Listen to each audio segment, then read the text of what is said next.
Hey, everyone, it's me, and today, we are going to talk about some very real prehistoric monsters that once roamed the seas. These creatures were so terrifying, they could paralyze their prey with venom and then feast on them at their leisure, but they, too, met their demise. So let's see how this happened. First, let's take a look at these monsters themselves. These prehistoric beasts were known as sea scorpions, also called Eurypterids.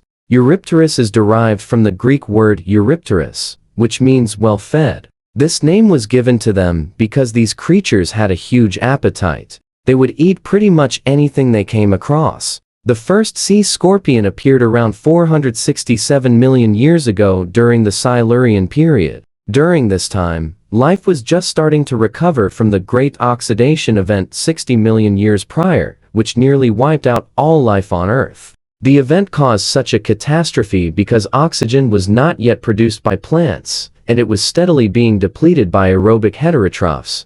But following this event, animals began developing hard shells and skeletons, allowing them to live longer and grow larger. And the sea scorpion was no exception. Sea scorpions lived until the end of the Paleozoic era, when they went extinct 252 million years ago during the Permian-Triassic mass extinction, also known as the Great Dying. Throughout the following ages, many new species of sea scorpion appeared. For example, during the Devonian period, which lasted from 359 to 397 million years ago, a new group of sea scorpions called the Asteroidea appeared. The most famous of these were probably the giant sea scorpions, such as those belonging to the genus Pentecopterus. Some species of these sea scorpions could grow up to 1 meter long, so if you ever saw one swimming towards you in the water, you definitely wouldn't want to go for a swim. Throughout history, sea scorpions dominated the oceans and ruled over the seas.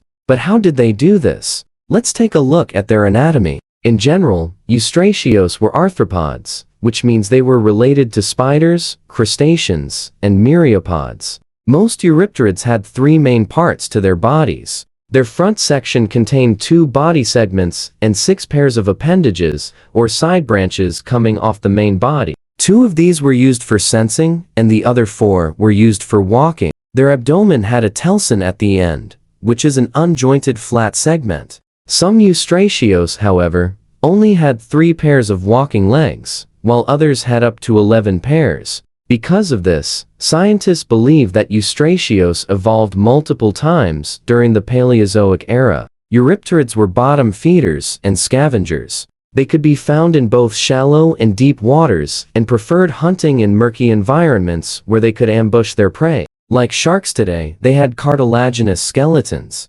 However, unlike sharks, they had shells.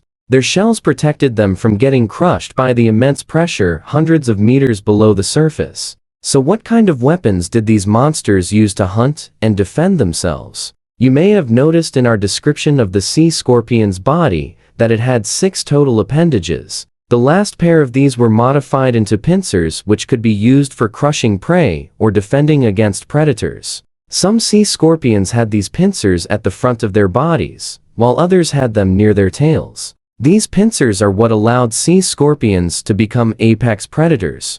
But Eurypterids didn't just rely on brute force to catch their food. No, they also had poison. All Eurypterids possessed a venomous stinger on their telson, which is the last part of their abdomen. The venom's effects were extremely potent. If they stung another animal, it would be paralyzed almost instantly. After this, the sea scorpion would simply wait for the creature to die and then proceed to devour it. There was no escape from the sea scorpions. Not only could they kill you with their weapons, but they could also capture you with their webs. Yes, like certain spiders today, some Eurypterids spun webs to catch their prey. One of these sea scorpions, named the sundew spinner, had a sticky substance secreted from its telson. This substance solidified into a glue-like material upon contact with water. With this, it created snares and sticky threads to catch fish. The sea scorpion would wait patiently in its web until a fish got caught.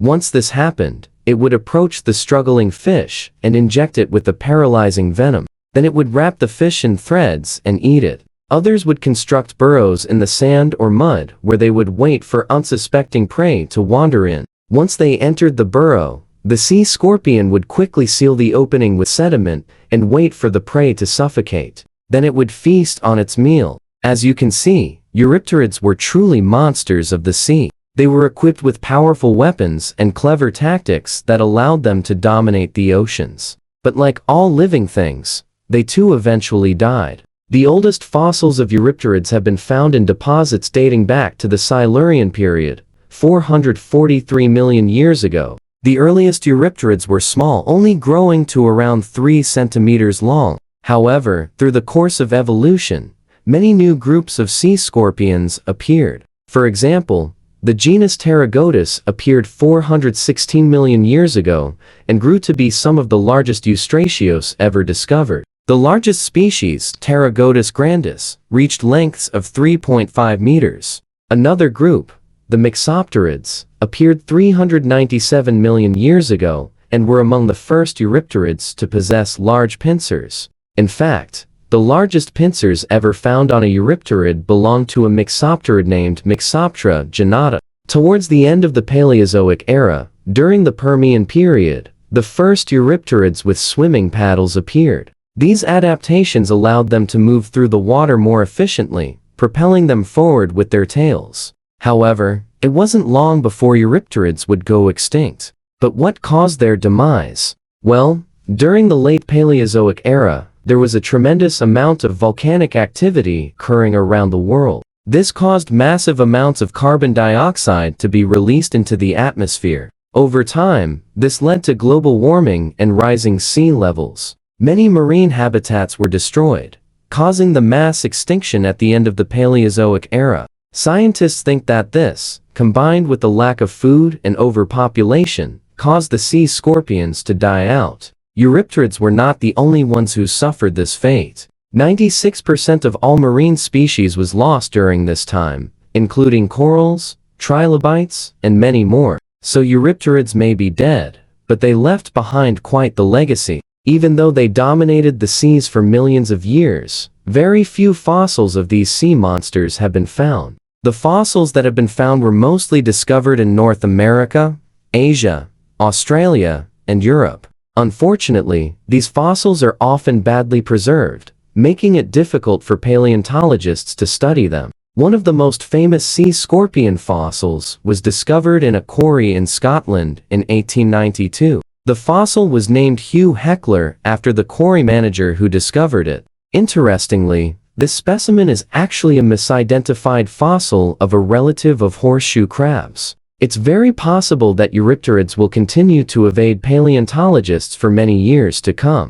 But even if we never find any complete specimens, we still know one thing: Eurypterids were truly monsters of the ancient seas. Thank you for watching. What was your favorite thing about the sea scorpions? Let us know in the comments below. As always, don't forget to keep on thinking.